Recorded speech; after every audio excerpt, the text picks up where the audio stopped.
नहीं लेती अच्छा रहता, मेरी क्लास भी खराब हुई, टेस्ट में तुमने कुछ सुनाया ही नहीं।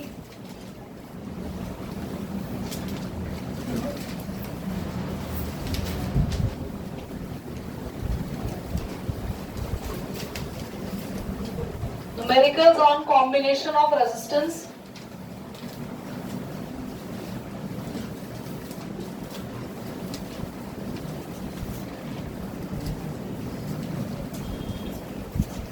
लाना बच्चे सिमर, कॉम्बिनेशन ऑफ रेजिस्टेंस पर न्यूमेरिकल्स करेंगे, ध्यान से देखेंगे सभी।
हमें क्वेश्चन ने बोला है फाइंड करो टोटल रेजिस्टेंस।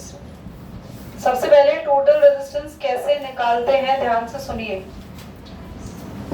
आपको ये दोनों रेजिस्टेंस सभी के पहले नाम दे दो, R1, R2, R3, या आप इसको Rx और Ry नाम दे दो। ये दोनों का कॉम्बिनेशन किसमें आयुष बेटा?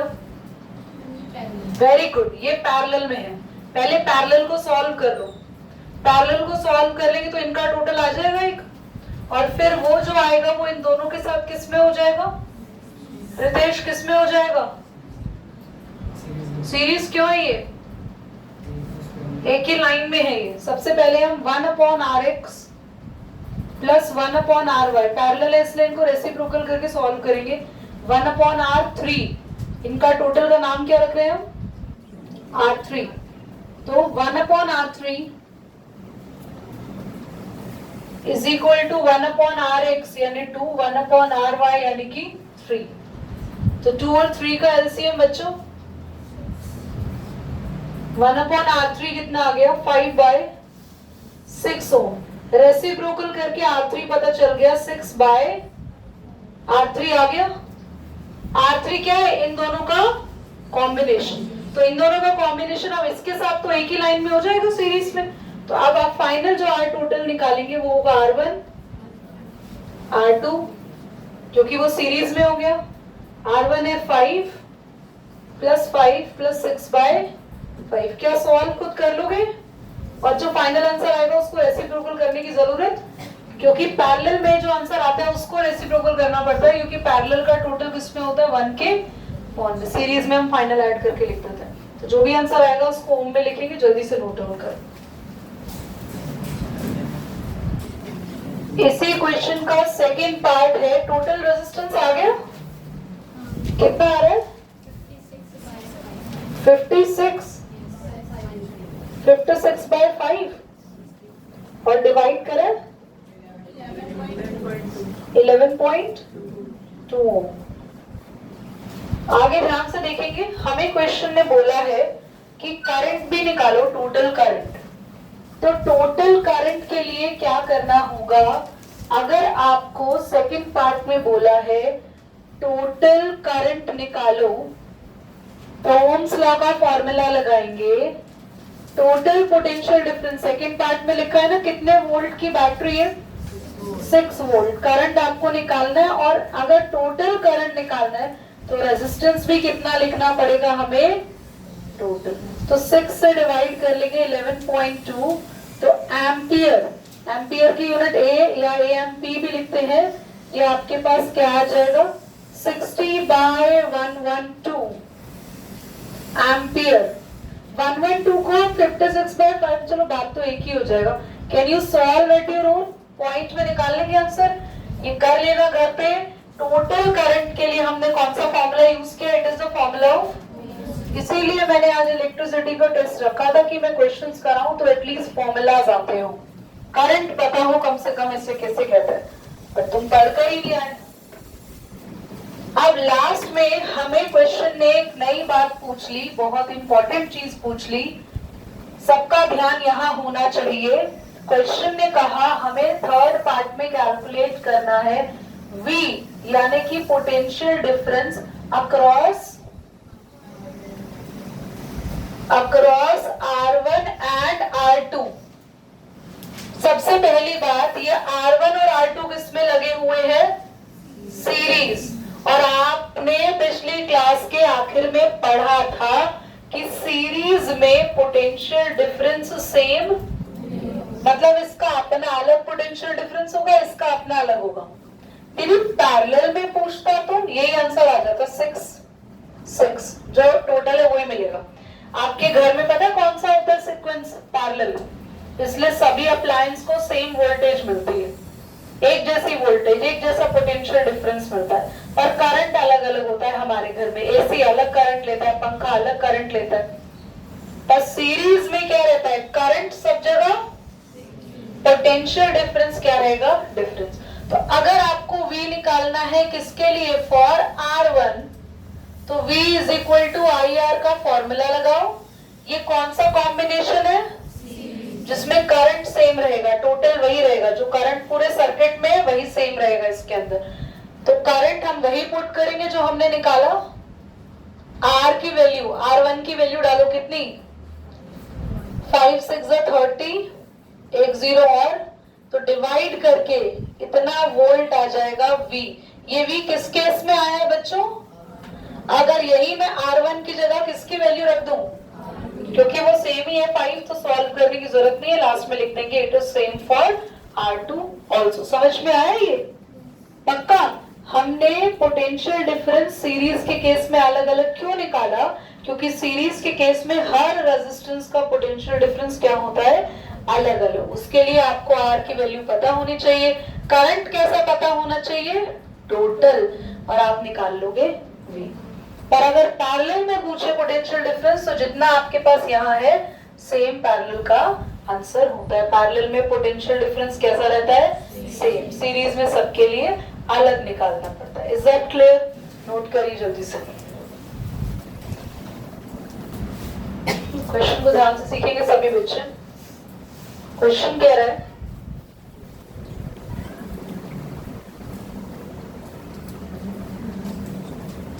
आपके पास 100 ओम्स की रेजिस्टेंस है क्लास।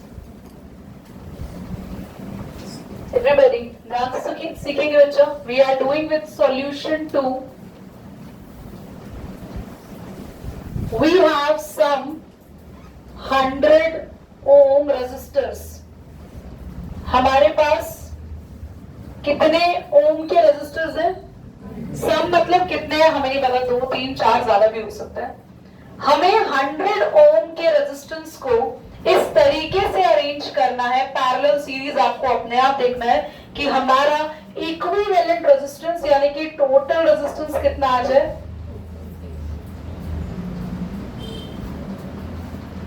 तो आप लोग दिमाग को खोल के अगर काम करो, अगर दो रेजिस्टेंस को सीरीज में जोड़ दें तो 100 और 100 कितना हो जाएगा? कितना हो गया?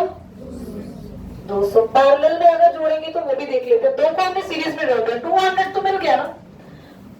अगर मैं दो को पैरेलल में कर दूं तो क्या होगा? जल्दी बोलना। 1 प्लस 1 कितना हो जाएगा? जल्दी बोलो। कैंसिल होके और उल्टा होके कितना आएगा?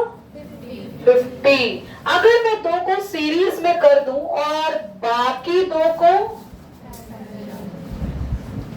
तो इससे क्या होगा? इससे क्या होगा जल्दी बोलो। हमारे पास R1 और R2 हो गए किसमें, और RX और RY किसमें हो गए। तो फिलहाल हम जल्दी से इन दोनों को सॉल्व करके R3 निकाल लें, क्योंकि ये दोनों किसमें है। तो 1/R3 क्या होगा, 1 प्लस 1/100, जो कि मैंने अभी ऊपर सॉल्व किया, कितना आएगा 1/50, और 1/R3 50 आया, 1/50 आया, तो R3 कितना हो जाएगा, क्विकली टेल मी। तो R3 इनको सॉल्व करके आ गया। अब टोटल कैसे निकालेंगे, जल्दी बोलो, टोटल रेजिस्टेंस कैसे निकालेंगे। तीनों किसमें हो गए, सीरीज में। तो सीरीज में आओगे तो तीनों को हम डायरेक्टली क्या कर देंगे, ऐड कर देंगे। तो R1 plus R2 plus R3 यानी कि 100 प्लस 100 प्लस 50 कितना आ गया। तो कभी कभी क्वेश्चन तुम्हें अरेंज करने को बोलता है कि तुम अरेंज करके दिखाओ कि कैसे अरेंज करोगे। So you have to use your, जो कि ये साइड क्लिक कर दो बस। हाँ, ये डायग्राम क्लीन कर दो, जल्दी बोलो।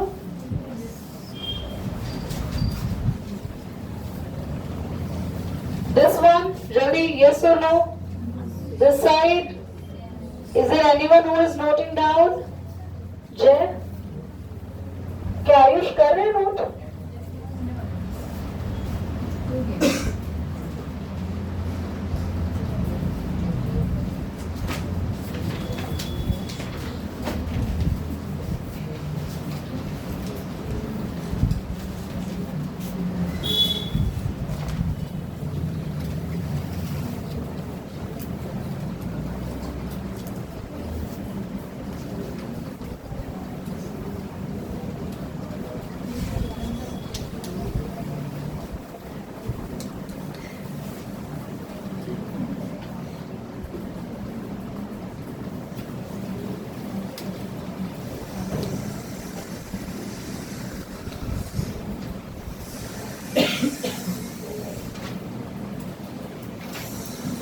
क्या ध्यान से देखेंगे, R1/R2 ना बोला ना, R1/R2।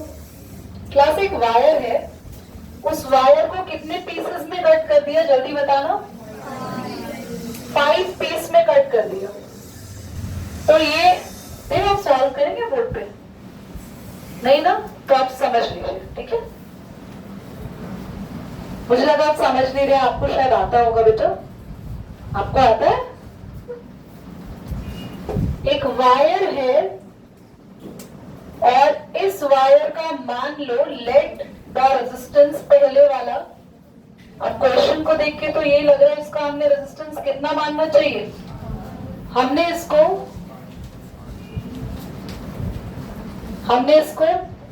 5 इक्वल पार्ट्स में, इक्वल आप ये मत समझना कि आपने इक्वल नहीं बनाया प्लीज, हमने इसको 5 इक्वल पार्ट्स में क्या कर दिया, कट कर दिया। तो भाई अब एक का रेजिस्टेंस क्या हो जाएगा, R1 बाय, बोलो सबका रेजिस्टेंस क्या हो गया, 5 से डिवाइड हो गया, क्योंकि हमने सबको 5 पार्ट में। आप एक बात बताओ ना, आपके पास पूरी चॉकलेट है 100 मीटर की, सेंटीमीटर ही ठीक रहेगा, 100 सेंटीमीटर की चॉकलेट्स है और आप 5 बच्चों में बांट रहे हो। बड़ा वाला भाई स्केल लेकर आ गया, यार नहीं तो स्केल ले, मेजर कर। तो आप स्केल में जब मेजर करोगे तो आपको कौन सा हिस्सा मिला उसका, 1/5। तो टोटल रेजिस्टेंस कितना था, 5 से डिवाइड हो गया, अब रेजिस्टेंस आ गया। अब हमने इन्हें किसमें कनेक्ट कर दिया, कोई बताएगा। इन 5 वायर के टुकड़ों को किसमें कनेक्ट कर दिया, पैरेलल में। तो क्या होगा, total resistance of combination when wires connected in, जल्दी बोलो, connected in parallel। तो पैरेलल का टोटल हमें क्वेश्चन में पहले बता रखा है, क्या लेना है सेकंड केस में। तो 1/R2, अपॉन क्यों कर रहे हैं, क्योंकि और सारे के सारे पीसेस भी अपॉन हो जाएंगे, 5/5 सबको ऐड कर दें। सबको ऐड क्यों कर रहे हैं, जल्दी बोलो। दीदी आपने रेसिप्रोकल नहीं किया, ध्यान से देखो, मैंने कर लिया। हमारा रेजिस्टेंस कितना था सबका, देखो क्या था, जल्दी बोलो जोर से। पर जब हमने पैरेलल के लिए ऐड किया तो ये क्या हो गया, उल्टा कर लिया हमने, रेसिप्रोकल कर लिया। अब आप इसको लिखोगे 1/R2 और इन सबका एलसीएम R1 ही आ जाएगा। और 5 कितनी बार लिखा है, अब 25 नीचे ले आओ, 25 नीचे मत लाना, R1 ऊपर ले जाना, क्योंकि मुझसे R1/R2 का रेशो पूछे या R2/R1, तो R1 ऊपर ले गए, R1/R2 का रेशो आ गया 25:1। समझ आया नहीं आया, पक्का। एक पूरी वायर का रेजिस्टेंस कितना था, जल्दी से बताओ। उसके 5 पार्ट कर दिए तो सबका रेजिस्टेंस कितना हो गया, सारे पार्ट्स को किस में अरेंज कर लिया, पैरेलल में ऐड करने के लिए हमने इन सबको क्या कर दिया, और टोटल करके R2 के साथ रिलेशन। समझ आया, करिए। मैं लिखवा नेक्स्ट क्लास में दूंगी, पर आज सारा समझा रही हूँ। पूरी क्लास का फोकस यहाँ होना चाहिए, मैं कुछ भी पूछ सकती हूँ। हमारे घर में जो ये लाइट्स अरेंज है उसको हम लोग बोलते हैं domestic electric circuit. Domestic electric circuit, the housing circuit can be in series और can be in parallel. So class, in housing electric circuit or domestic electric circuit, we have the pattern is in series. Yes or no? No. We have the pattern is in parallel. अगर series में होता तो हम एक switch on करते और हमारे घर के सारे अप्लायंस चलने लग जाते, एक साथ गीजर भी ऑन हो जाता, हीटर भी ऑन हो जाता, माइक्रोवेव भी ऑन हो जाता, आपका एसी, सब कुछ ऑन हो जाता एक साथ, fan, light, everything, every electrical appliance working. तो घर में पैरेलल कॉम्बिनेशन रखने से हमारे पास पहला बेनिफिट कि पैरेलल कॉम्बिनेशन में सबके स्विचेस कैसे होते हैं, अलग अलग। First benefit, yes. होटल में जो कार्ड डालते हैं वो भी पैरेलल को मतलब नहीं, एक साथ साइड लाइट मिल जाती है। It's a kind of that, supply आ जाती है पर सबके स्विचेस तो अलग अलग रूम में होते हैं ना, यस, तो it's parallel. Now next thing is, आपके घर में जितने भी पैरेलल इलेक्ट्रिकल अप्लायंसेस होते हैं उनका सेकंड बेनिफिट क्या है, सीरीज में ना जब एक के साथ एक चीजें अरेंज कर जाती है, जैसे हमारे दिवाली की लाइट्स, तो आप टच करके देखना हर एक बल्ब में हीटिंग हो जाती है। तो लंबे टाइम तक हमारे अप्लायंसेस घर में चलते रहे, उसमें कोई हीटिंग ना हो, तो इसीलिए हमारे रेजिस्टेंस किसमें, हमारे अप्लायंसेस किसमें कनेक्टेड होते हैं, पैरेलल। तो हीटिंग ना हो, स्विचेस अलग अलग हो। सेकंड, अगर हमारे घर में पैरेलल में अप्लायंसेस रहेंगे तो पैरेलल अप्लायंसेस में सभी अप्लायंसेस को सेम वोल्टेज मिलेगी, और सेम वोल्टेज मिलेगी तो सबकी परफॉर्मेंस बहुत अच्छी रहेगी। अगर आपके घर में मान लो एसी को तो 220 वोल्टेज मिल रही है, पंखे को 100 वोल्ट मिल रहा है, सबको वोल्टेज अलग अलग मिलेगी, तो प्रॉब्लम हो जाएगी।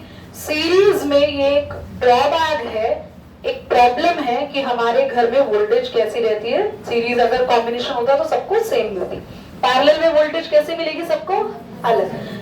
एक और पॉइंट, पैरेलल में वोल्टेज सबको सेम मिलेगी और करंट सबको कैसा मिलता है, अलग। तो इसलिए पंखा अपना अलग करंट लेता है, ट्यूबलाइट अपनी अलग करंट लेती है, एसी अपना अलग। तो हमारे घर में हम अपने मीटर के बिल को भी मैनेज कर लेते हैं। अगर सीरीज में होता तो सारे अप्लायंस एक ही जैसा करंट लेते, भैया अगर एसी जितनी बिजली ले रहा है आपका पंखा भी उतनी बिजली लेता, आपकी ट्यूबलाइट भी उतनी बिजली लेती, तो फिर तो हमारा घर का बिल भी मैनेज नहीं हो पाता। तो घर का सर्किट किस फॉर्म में होना चाहिए, समझ में आया? इसको पढ़ेंगे, रिटन में लिखेंगे नेक्स्ट क्लास के अंदर।